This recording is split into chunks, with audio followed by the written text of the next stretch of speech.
ഈ 3 ഉദ്യോഗസ്ഥരാണ് ഇവിടേക്ക് ഇതിനുള്ളിലേക്ക് ഇറങ്ങിയിരുന്നത്. ആ ഉദ്യോഗസ്ഥരാണ് ഇപ്പോൾ ഉള്ളത്. അവർക്ക് അവിടെ നിൽക്കാൻ കഴിയുന്നുണ്ടായിരുന്നില്ല. അവർ വലിയ ബുദ്ധിമുട്ട് നേരിട്ടാണ് അതിന് ഉള്ളിൽ നിന്നത് എന്ന് വ്യക്തമാക്കിയിരുന്നു.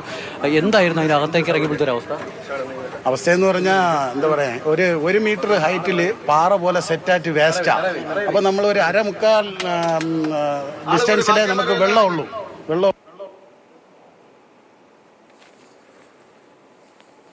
40 മീറ്ററോളം നമ്മൾ അങ്ങോട്ട് പോകും. മാലിന്യം മാറ്റി മുന്നോട്ട് പോകാൻ പോലും പറ്റുന്നില്ലല്ലോ, അങ്ങനെ ഉറച്ചെടുക്കാൻ പറ്റില്ല ഒരിക്കലും. നമ്മൾ ഈ വേസ്റ്റ് ഇത്രയും അടിയിൽ പാറ പോലെ സെറ്റായിട്ടിരിക്കുക, അതിന്റെ അടിയിൽ ഒരു 1/2 മീറ്റർ ഗ്യാപ്പ് ഉണ്ട്. അതിൽ കിടന്ന് ഈ തുണി മാറ്റി മാറ്റിയാ പോണത്. അതായത് ഈ സാധാരണ നിങ്ങൾ സ്കൂബ ഡൈവ് ചെയ്യുമ്പോൾ പോലെ നീന്തി പോകാനൊന്നും കഴിയില്ല, ഇഴഞ്ഞില്ല. ഭയങ്കര റിസ്കി കേവ് ഡൈവിംഗ് പോലെ അതിനേക്കാളും നല്ല റിസ്ക് ഉള്ളതാണ്. പിന്നെ ഈ വെള്ളത്തിന്റെ അളവ് കുറയുമ്പം ഈ വേസ്റ്റ് ഉണ്ടല്ലോ നമ്മുടെ പുറത്തു വന്നിരുന്നാൽ പിന്നെ നമുക്ക് ഇങ്ങോട്ട് വരാൻ പറ്റില്ല. അത്രയ്ക്ക് വലിയ ഭീഷണി നേരിട്ടാണ് നിങ്ങൾ അതിനകത്ത് ഇറങ്ങിയത്. ഇതിപ്പോ ജീവനെ പണയം വെച്ച് തന്നെയാണ് പോയത്. കാര്യം എന്നറിയാമോ, വെള്ളം തീർന്നു കഴിഞ്ഞാൽ പേര് സുജയൻ, എൻ്റെ പേര് സുജയൻ. അപ്പോൾ എന്ന് പറഞ്ഞാൽ ഈ വെള്ളത്തിൻ്റെ അളവ് കുറയുമ്പോൾ ഈ വേസ്റ്റ് നമ്മുടെ പുറത്തായിരിക്കുന്നത്. വെള്ളത്തിന്റെ പുറത്ത് ട്രാപ്പാണ്. ഇവിടെ റോപ്പ് നമ്മുടെ ആങ്കറിൽ വലിച്ചാലും വരില്ല, അത്രയ്ക്കും വെയിറ്റ് ആണ്. ഈ ലോഡ് നമ്മുടെ പുറത്തിരിക്കുമ്പോഴേ നമുക്ക് പിന്നെ അങ്ങോട്ടും ഇങ്ങോട്ടും പോകാൻ പറ്റില്ല. ഒരിക്കലും ഇവർ വലിച്ചാലും വരില്ല, നമ്മൾ അവിടെ ഇരിക്കുകയുള്ളൂ. വലിയ ഡേഞ്ചർ പറ്റിയാലും അങ്ങനെ ആയിരിക്കും സാധാരണ. കാരണം കൈ എന്തായാലും മേളിലോട്ട് വരാൻ വേണ്ടി ശ്രമിക്കും, അവിടെ ട്രാപ്പായി കാണും, വേസ്റ്റിന്റെ ഇടയിലായിട്ടുണ്ടാവും. അങ്ങനെ ആയിരിക്കും. ഇപ്പോൾ നിങ്ങൾ ഇറങ്ങിയിട്ട് പോലും ഇതൊന്നും സാധിക്കുന്നില്ല. ഇനിയിപ്പോൾ എന്ത് നമുക്ക് ചെയ്യാൻ പറ്റുമെന്നാണ് മാറിയാലേ പറ്റുള്ളൂ. ഇനി നമ്മൾ ഇനിയിപ്പോൾ അവിടെ നിന്ന് ഇറങ്ങിയിട്ട് അവിടെ നിന്ന് പിന്നെ ഒരു ഇതുള്ളത് നമ്മൾ നോക്കാത്ത അങ്ങ് താഴെ അങ്ങ് അറ്റമുണ്ട്.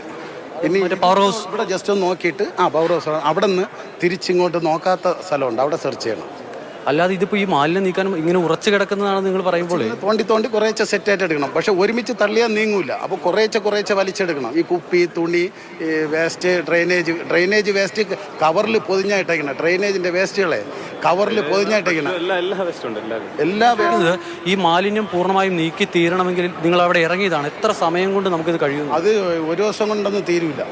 ഇവിടെ നിന്ന് അങ്ങ് അറ്റം ദൂരം ഇത്ര ഗ്യാപ്പില്ല. അതിനുള്ള മറ്റേ റോബോട്ട് കുറേശ്ശെയല്ലേ ഇത് എടുക്കണുള്ളൂ, കുറേശ്ശെ എടുക്കണുള്ളൂ. അതിനേക്കാളും കുറേയൊക്കെ നെറ്റിട്ട് നമുക്ക് എടുക്കാം, കുറേ കൂടെ വിജയമായിരിക്കും. നെറ്റിട്ട് എടുക്കുകയാണെങ്കിൽ നിങ്ങൾ പറഞ്ഞതനുസരിച്ചാണ് ഇങ്ങനെ കല്ലുപോലെ കുറേശ്ശെ നെറ്റിനകത്താക്കിയിട്ട് വലിച്ചെടുക്കാൻ പറ്റും. അത് അവിടെ നിന്ന് നമ്മുടെ എൻട്രൻസിൽ നിന്ന്, അല്ലാതെ ഇതിന് അടിയിൽ പോയി നമുക്ക് നെറ്റിട്ട് എടുക്കാൻ പറ്റില്ല. ഇവിടെ നമുക്ക് ഡൈവ് ചെയ്യാനുള്ള സ്ഥലം പോലും ഇല്ല.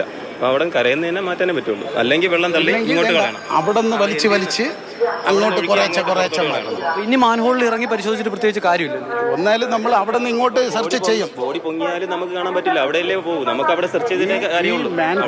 മാൻഹോളിൽ തന്നെ സെർച്ച് ചെയ്യാത്ത അങ്ങ് അറ്റമുണ്ട്, പവർ ഹൗസ് റോഡിന്റെ അവിടെ നിന്ന് ഇങ്ങോട്ട്. ഇനിയിപ്പോൾ ഇവിടെ നോക്കിയിട്ട് ജസ്റ്റ് ഒന്ന് നോക്കിയിട്ട് നമ്മൾ അവിടെ നിന്ന് ഇങ്ങോട്ട് സെർച്ച് ചെയ്യും. കോറിയോ പുഴയാണെങ്കിൽ ബോഡി പൊങ്ങിയാൽ നമുക്ക് കാണാൻ പറ്റും. ഇതിപ്പം ഇതിപ്പോൾ എന്തായാലും ബോഡി പൊങ്ങിക്കാണും അടുത്ത ദിവസം 24 മണിക്കൂർ. അപ്പോൾ നമുക്കിപ്പോൾ എന്തായാലും സെർച്ചിങ് എന്തായാലും തുടർന്നാൽ അതിനകത്ത് ഉണ്ടെങ്കിൽ കിട്ടുള്ളൂ നമുക്ക് ബോഡി. ഇല്ലെങ്കിൽ നമുക്കത് മാറ്റേണ്ടി വരും അല്ലേ? അതെ, മാലിന്യം.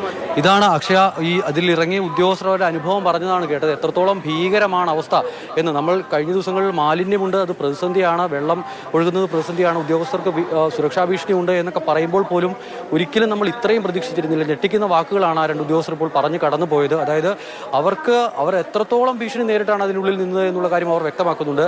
പാറ പോലെ ഉറച്ചിരിക്കുകയാണ് മാലിന്യം എന്നുള്ളതാണ് അവർ പറയുന്നത്.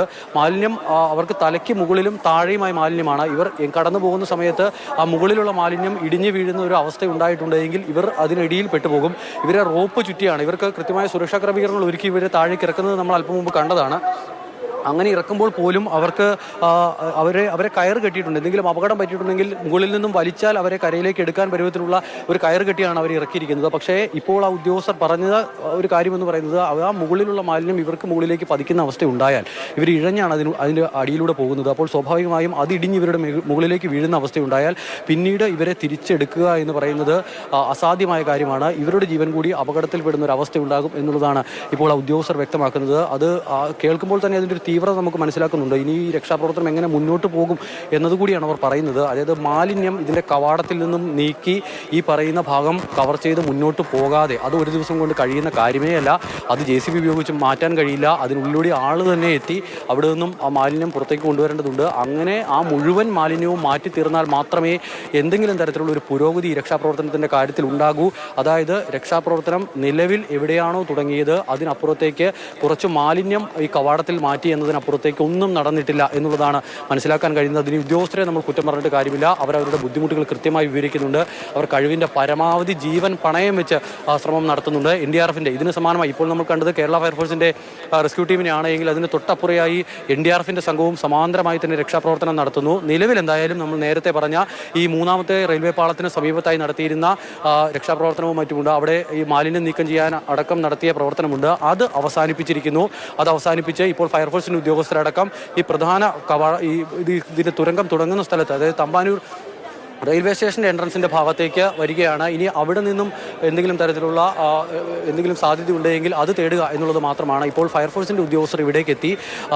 ഇപ്പോൾ അവിടെ ഇറങ്ങിയ ഉദ്യോഗസ്ഥരടക്കം ഇവിടെ എത്തി NDRF ഉദ്യോഗസ്ഥരുമായി സംസാരിക്കും. അവർ അവിടുത്തെ കാര്യങ്ങൾ കൃത്യമായി ഇവരോട് വിശദീകരിക്കും. അതിനുശേഷമായിരിക്കും പിന്നീട് ഇനി എന്ത് ചെയ്യണം എന്നൊരു കാര്യത്തിലൊരു തീരുമാനമുണ്ടാകും. ഇനി ഒന്നും ചെയ്യാനില്ല. ഉദ്യോഗസ്ഥർ കൃത്യമായി തന്നെ പറയുന്നുണ്ട് ചെയ്യാനുള്ള കാര്യം മാലിന്യം നീക്കുക എന്നത് മാത്രമാണ്. പിന്നീട് ഈ റോബോട്ടിൻ്റെ സഹായം അടക്കം നമ്മൾ തേടുന്നുണ്ട് എന്ന് പറയുമ്പോൾ പോലും അതൊക്കെ ഏതെങ്കിലും ഒരു കുറച്ച് മാലിന്യമൊക്കെ മാറ്റി തീർക്കാനാണെങ്കിൽ സാധ്യമാകുന്ന കാര്യം മാത്രമാണ്. അല്ലാതെ ഇത്രയധികം മാലിന്യം മാറ്റി തീർക്കാൻ, പാറ പോലെ ഉറച്ചു കിടക്കുന്ന മാലിന്യം ഒരു യന്ത്രക്കൈ കൊണ്ട് പോയി പൊക്കിയെടുത്തുകൊണ്ട് വരിക എന്ന് പറയുന്നത് അസാധ്യമാണ്. അത് വളരെ കുറച്ച് ഈ യന്ത്രം താഴേക്ക് പോകുമ്പോൾ ഉയർത്തിക്കൊണ്ടുവരുന്ന മാലിന്യം നമ്മൾ കാണുന്നുണ്ട്.